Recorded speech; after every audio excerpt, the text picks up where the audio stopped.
Hello, everybody. Welcome, welcome. Thank you for being here today. Thank you if you are new and you're on my channel.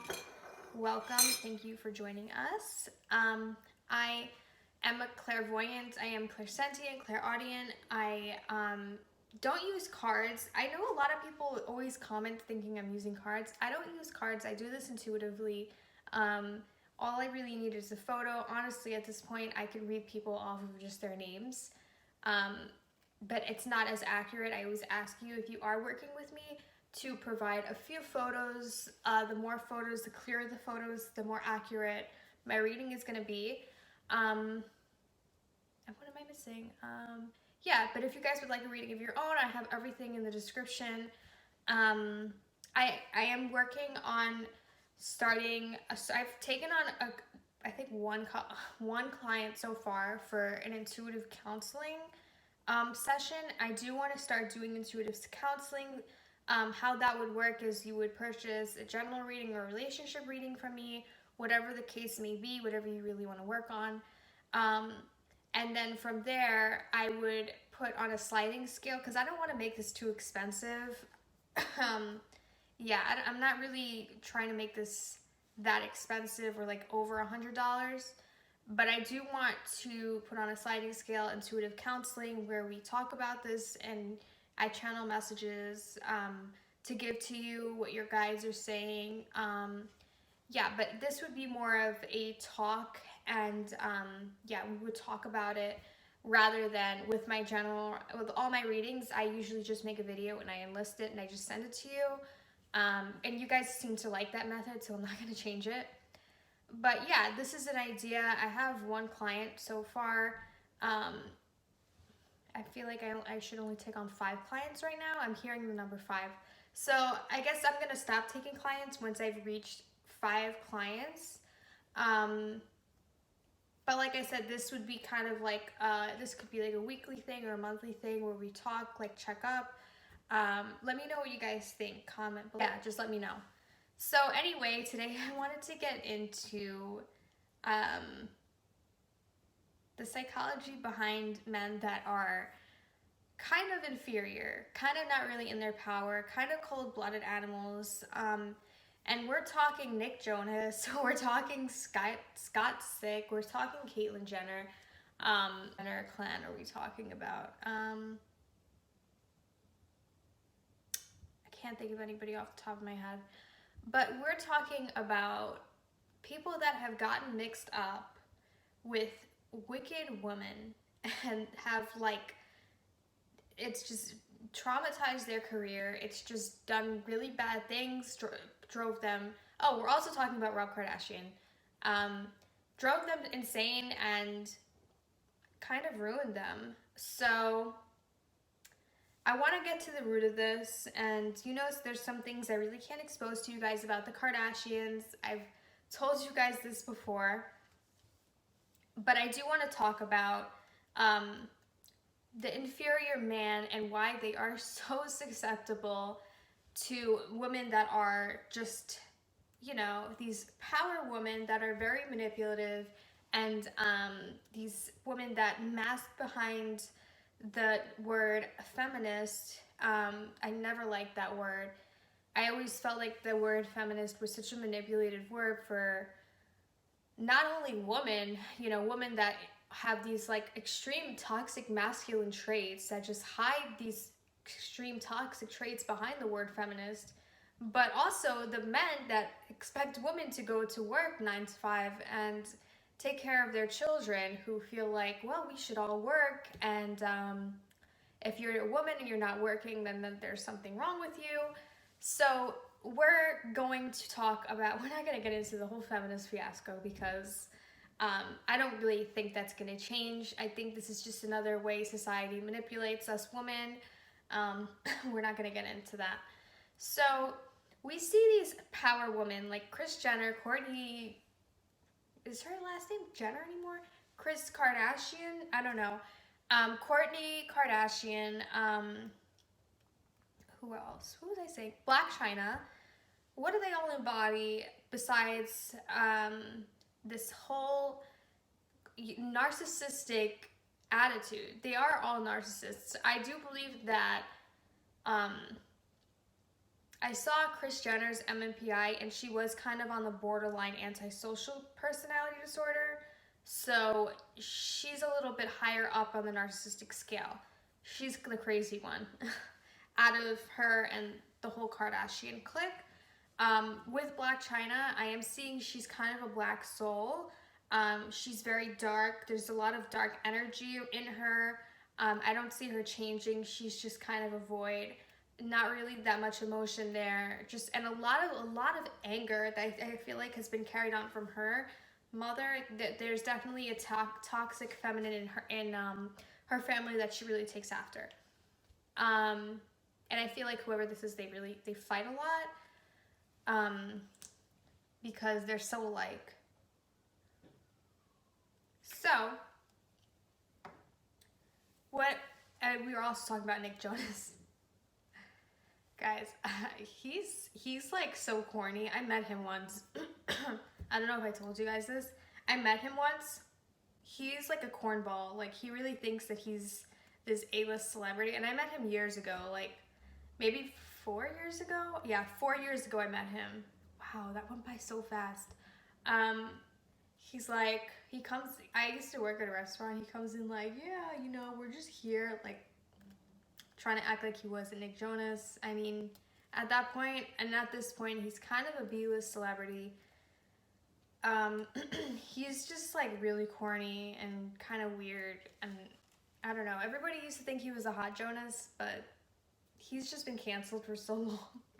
So what could we also learn from 𝒸𝒶𝓇, whatever? And you guys saw that I did a reading on them. That whole couple is canceled. They're so annoying. And I feel like they all do stuff for show. Like, he has such an inferiority complex.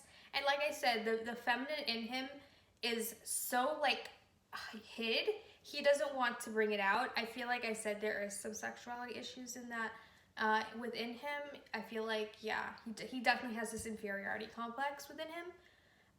We see 𝒸𝒶𝓇, who is just this freaking snake, who literally took him by, you know, everything that he felt flawed in and just manipulated. Because like I always say, narcissists are very, very easily to manipulate. They are cold-blooded animals. They feed off of other people. They don't generate their own heat. They're very easy to manipulate. So 𝒸𝒶𝓇 really took him by all his flaws, and 𝒸𝒶𝓇's a narcissist too. So yeah, and I feel like Nick is kind of a nicer person. He just pretends to be a narcissist, and he does need that validation and the assurance. He has very low self-esteem. He's not really a narcissist though. So 𝒸𝒶𝓇 took him and kind of did the shadow play where we explimate somebody's good traits, and we kind of play the person that they want us to be in order to get what we want. So Nick is kind of, like I said, he's a cold-blooded animal too, just like her. He was so mesmerized by her, and there's more to the story that, you know, I can't really tell you. But we see this commonly. This is throughout all the people I've named, besides Blac Chyna and besides Rob Kardashian. This is why this happened. So we see Kris Jenner really just take Bruce, shadow played with him, exploited his good parts, saw that weakness, and that weakness was kind of like a thrill to her, because she finally found somebody she could overpower, and she really couldn't overpower Rob Sr. Like I do believe that Kris and Rob Sr. are twin flames. They've had many incarnations together. Kind of a darker vibe, yeah, than the Travis Barker and Shayna Moakler reading that I did. It's a lot darker than that.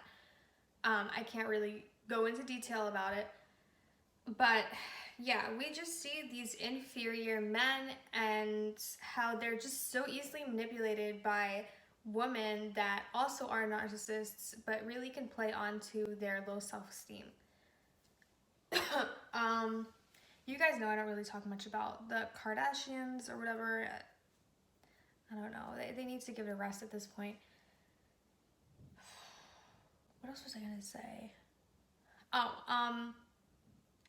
So in Hollywood, this is kind of common because we do have these type of people that are just prone to be stars. They need to be stars. It feeds their ego. It feeds their needs for fame and stardom.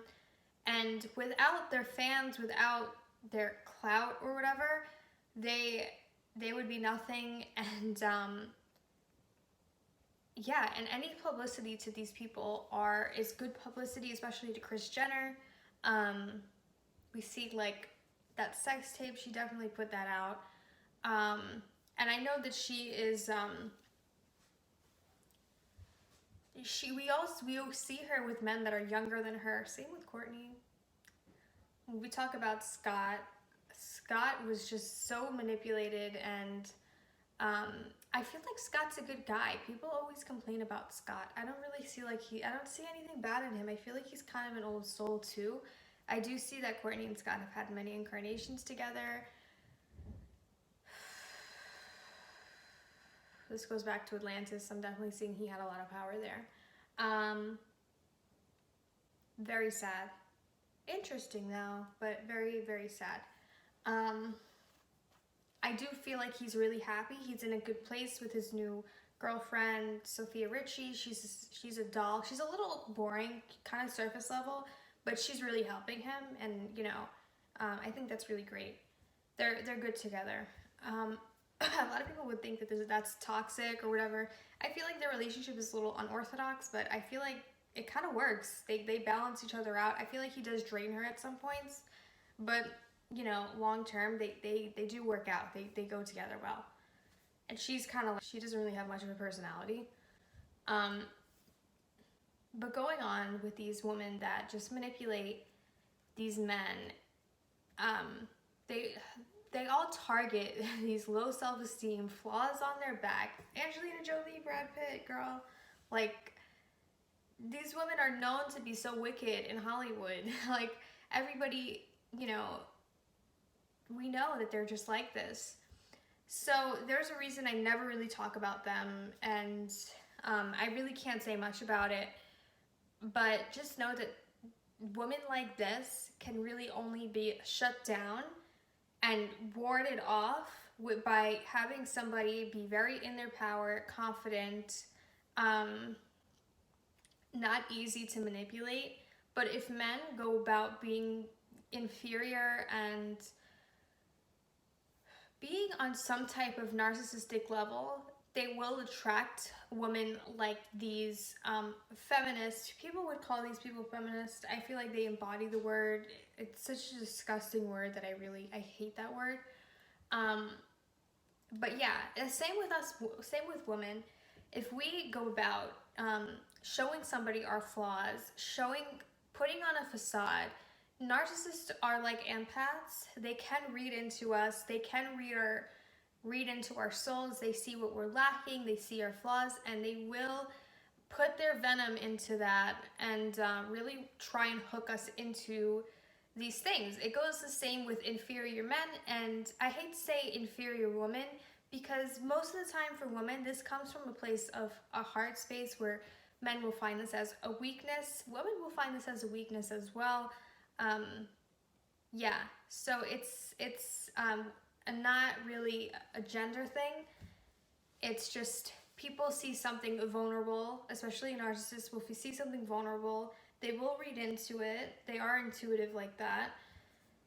And they will exploit you until you are kind of a used toy, like we see in Hollywood with the stars that I've mentioned. We haven't seen that yet with Nick Jonas, but I do feel like it's coming. It's going to come at some point. Yeah, I can't mention these next people.